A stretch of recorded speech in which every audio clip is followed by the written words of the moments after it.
Welcome to this version of Lee's Open Mic. Now, today we've got a big-time celebrity, Mr. Clean, who's here with us. I love your products. Well, thank you. It's actually Ross Duncliffe, who's a buddy of mine, but Ross has done something unique in the comedy world. We'll explain that in just a minute. Good to see you there, Ross. How are you? Thank you for having me. All right. You own a label.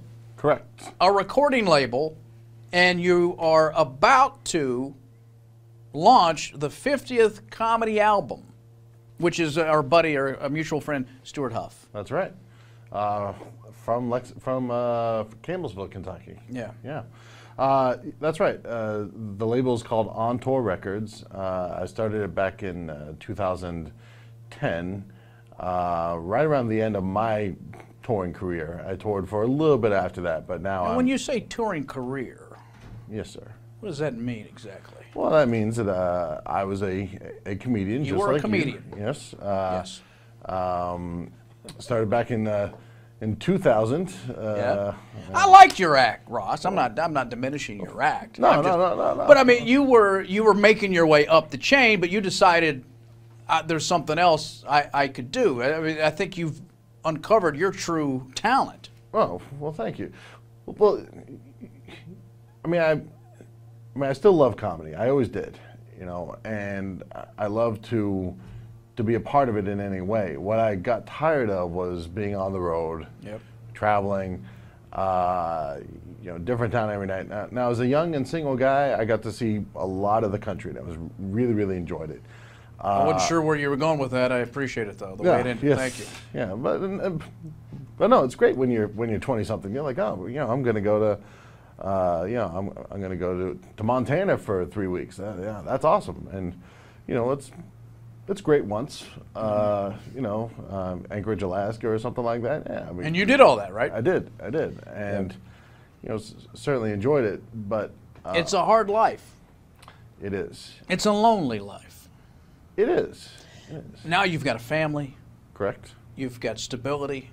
But it's because you created, and not only did Ross create something, I mean, he also provided a stable a stable income for a lot of comics using your talents and resources. So you decided, when did On Tour begin? Because here's my story with Ross.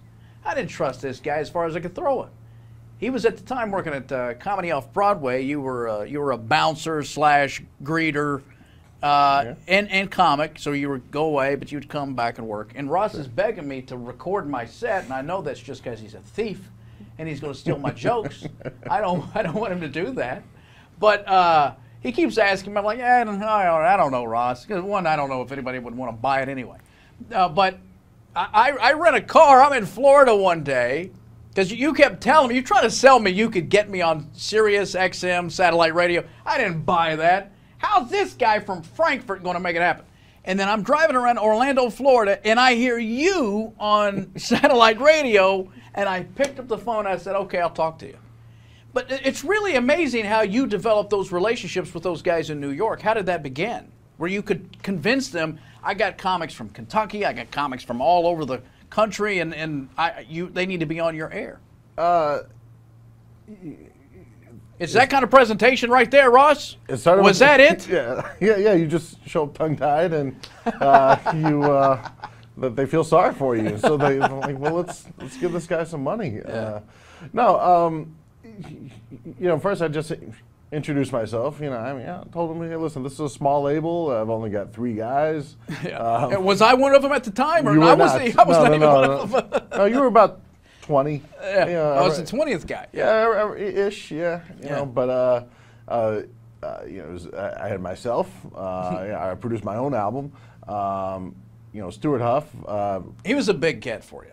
He was. Once Stuart came on, a lot of guys. But Stuart didn't really care about anything. That's how you got Stuart. Correct. I didn't think I was going to get him. Yeah. In fact, I was having a conversation with him, and I don't think of Stuart as a capitalist. No. Yeah. Certainly not. I've seen what he dresses as. Yes, correct. No, he is one of these guys who I feel like any minute, I feel like he's 1 or 2 podcasts away from really taking off. And at the same time, he just says, if I just make enough just to pay my bills, I'm a happy man. Yeah. I think down the road, I think it's going to be a lot better than that for him. Yeah. Because he's such a fast writer and he writes from the heart, and that's what really gets me. He's got a unique voice, and it's he's one of the really, I think, iconic comedic narratives out there that you hear and you go, this is distinctive, and there's nobody quite like him, and I'm a big fan of Stewart. But you started to get more guys, and I know you're ingratiating yourself with Kentucky bourbon when you go to New York, right? I got a couple of relatives in Kentucky and, the Boston area as well. And one thing I figured out is that they love the Kentucky culture, whatever that may be. They love coming down and going to Keeneland. They love, you give them a Louisville Slugger with their name on it. That's a cool gift. You send them a bottle of Woodford Reserve with their name on it. Thanking them for what they've done. Which you can only buy right here. You can't, if you live in Minnesota or something like that, you can't just go down to the store and get that. Right. You can't. You can only. It's an advantage unique to living right here in this area. And so you took advantage of that. It's a thoughtful gift. Yeah. Took advantage, and and again, this isn't a payola thing. I'm just saying thank you. Right. And well, I think you treated your guys right, and I think he's like the Barry Gordy of comedy. Maybe that's a bad example, but then word of mouth began because I then recommended Greg Hahn to you. Thank you. And that's a moneymaker for you. Yes. They like him over there at SiriusXM. I mean, they like him on iTunes, and yes, thank you because. Because Greg Hahn also wasn't very sure about this. No, I had to convince him. No, I've worked with him in a couple places and just some goofball on stage. I don't know what I'm doing. Well, he might like goofballs actually, but he wasn't so sure because these guys that are big time headliners, they'll work with any little feature, any middle act. And, some kind of have their act together and some don't. And I don't really know what he thought of me. I mean, we always talked every time. We always, had a conversation anytime I'd see him. But as far as trusting someone with a part of their career, that's a whole other story. Well, and it's not just the career. It's also your creation. It's your baby. It's your child. It's going to be out there. What do you have to do with it? How are you going to present it? I mean, that's a big trust issue. And I think you got to have another comic come in there and say, no, he took care of me. So that's what I did for you. That's why you owe me so much. I do. Yeah. I do. If the 50th is going to come out when? September 1st. Okay. Stuart Huff's new album. I'm looking forward to that. God Hates Anne is what it's called. There's a great story behind that.